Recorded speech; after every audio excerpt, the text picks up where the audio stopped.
Are the rumors about a recession true?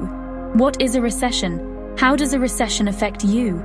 Spotlight here, your financially savvy feline with 5 tips that will protect you during a recession.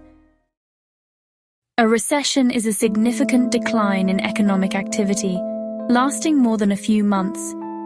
Think of it like the economy catching a cold, but instead of tissues and cough syrup, everyone's freaking out about jobs and investments. How do you spot one before it blindsides you? Unemployment starts to tick up, businesses tighten their belts, and layoffs become more common. Consumer confidence takes a hit, and people hold off on big purchases, which further slows down the economy.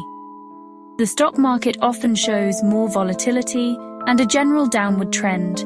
Recessions can be triggered by financial crises, geopolitical conflicts, inflation, or a sudden economic shock. Let's claw up some prior recessions and see what we can learn. Dot-com bubble. Many tech-heavy portfolios collapsed when the bubble burst. 2008 housing and financial crisis. Millions of homeowners found themselves underwater when housing prices plummeted, coupled with over-leveraged banks spelled catastrophic losses. COVID-19 recession, 2020. Global pandemic causes severe social and economic disruptions around the world.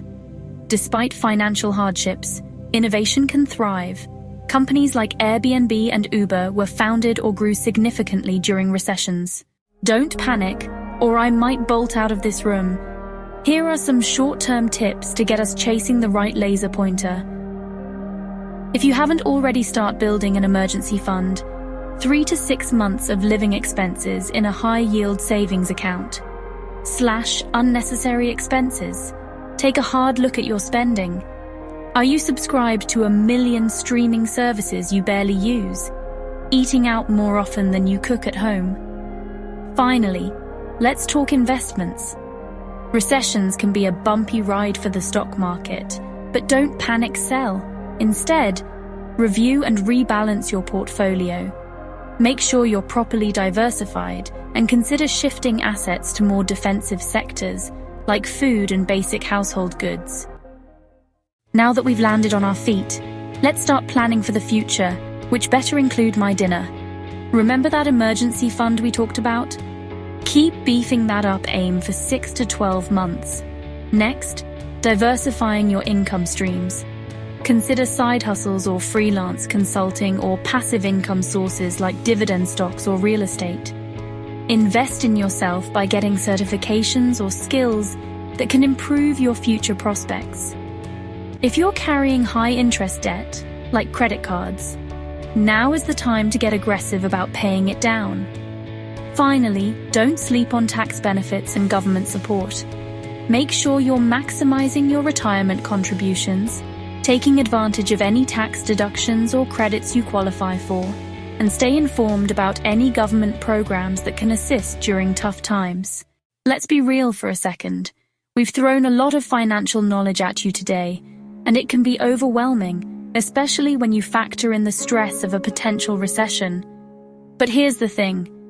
Taking care of your mental health is just as important as taking care of your finances. Remember, you are not alone in this. Millions of people experience financial stress, especially during uncertain economic times. Don't be afraid to reach out to your support system, friends, family, mentors, for emotional support and encouragement. Talking about your concerns can make a world of difference. Therapists and counselors can provide coping mechanisms for dealing with anxiety and stress. One of the best things you can do for your mental health during a recession is to focus on what you can control. You can't control the global economy, but you can control your financial habits. Taking action, even small steps, can empower you and reduce feelings of helplessness. Remember, recessions are temporary. The economy moves in cycles, and downturns are a natural part of that cycle. Maintain a positive mindset, focus on your long-term goals, and remember that you have the strength and resilience to get through this. If this video helped you, please like and subscribe, and hit that bell so you don't miss out. Thanks for watching, and remember, your money should work for you, not the other way around.